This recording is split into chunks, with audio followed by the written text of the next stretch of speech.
নমস্কার বন্ধুরা, welcome to Swapna Bengali kitchen. আজ আমি আপনাদের সঙ্গে শেয়ার করব চাপিলা মাছের ঝাল।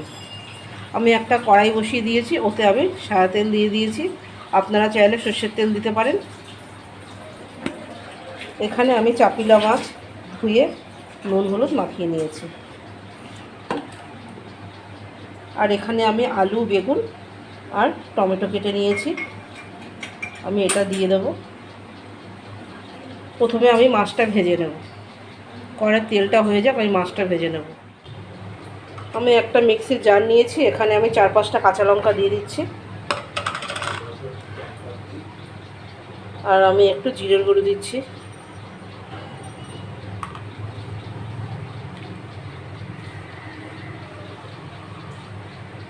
একটু হলুদ দিচ্ছি।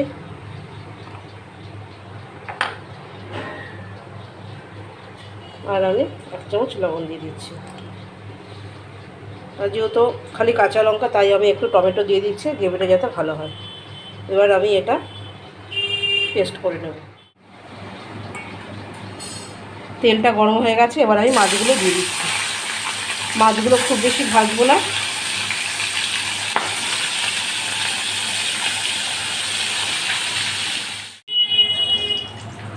এই মাছগুলো ভেজে তুলে নিয়েছি। এবার এই কড়াইয়ের মধ্যে আমি একটু কাঁচকলা দিয়ে দিচ্ছি। কাঁচকলাগুলো ভালো করে ভেজে নেব।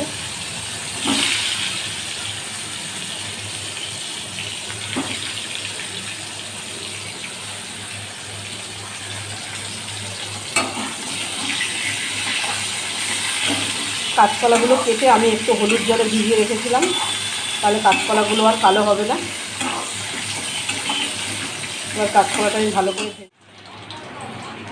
কাঁচকলাটা ভাজা হয়ে গেছে। এবার কাঁচকলাটা আমি তুলে নেব।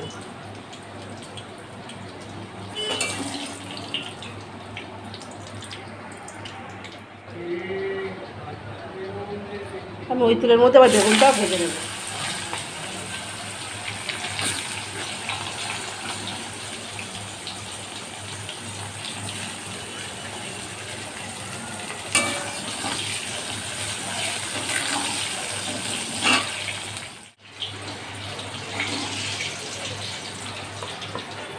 বেগুনটা আমি তুলে নিচ্ছি।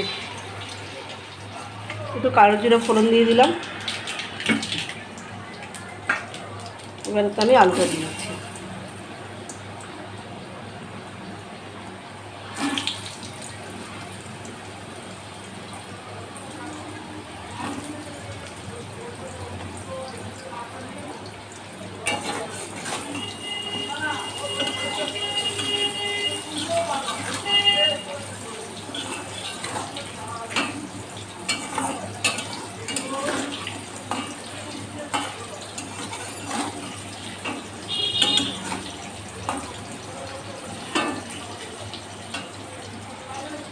আলুটা একটু ভালো করে ভাজা করে নেব, তারপরে আমি এতে মশলা দেব।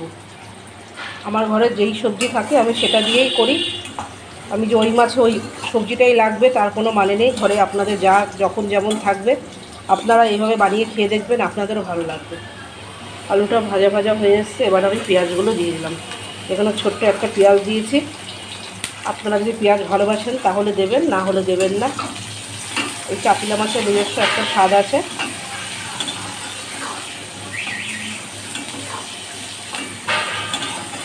আমাদের ঘরে পেঁয়াজ রসুন খুব খাওয়া হয়, তাই আমি দিলাম। দুটো দুরকম টেস্ট হবে।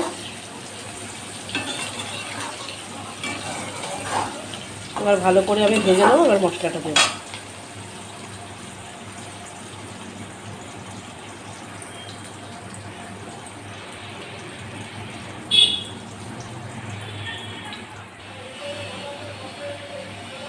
পেঁয়াজ আর আলু ভাজা হয়ে গেছে, এবার আমি মশলাটা দিয়ে দিলাম।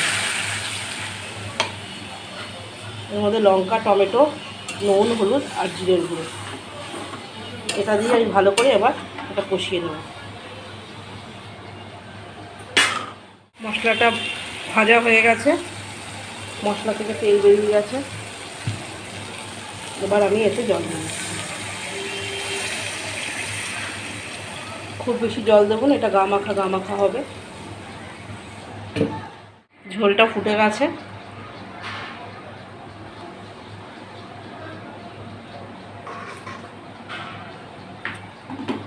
এবার আমি এর মধ্যে একে একে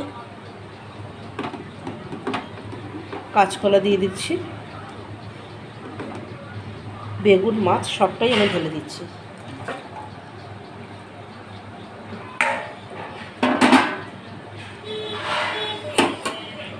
আর একটু ফুটবে,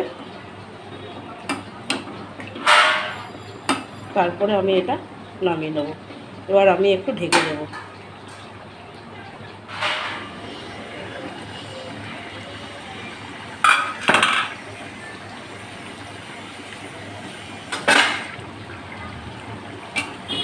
আমার এই মাছের ঝোলটা হয়ে গেছে। আপনারা এইভাবে বাড়িতে বানিয়ে খেয়ে দেখবেন, খেতে খুব সুন্দর লাগে। আর এই রান্নাটি যদি আপনাদের ভালো লেগে থাকে লাইক, শেয়ার, কমেন্ট করবেন আর বানিয়ে খেয়ে দেখবেন। এতক্ষণ আমার সঙ্গে থাকার জন্য ধন্যবাদ।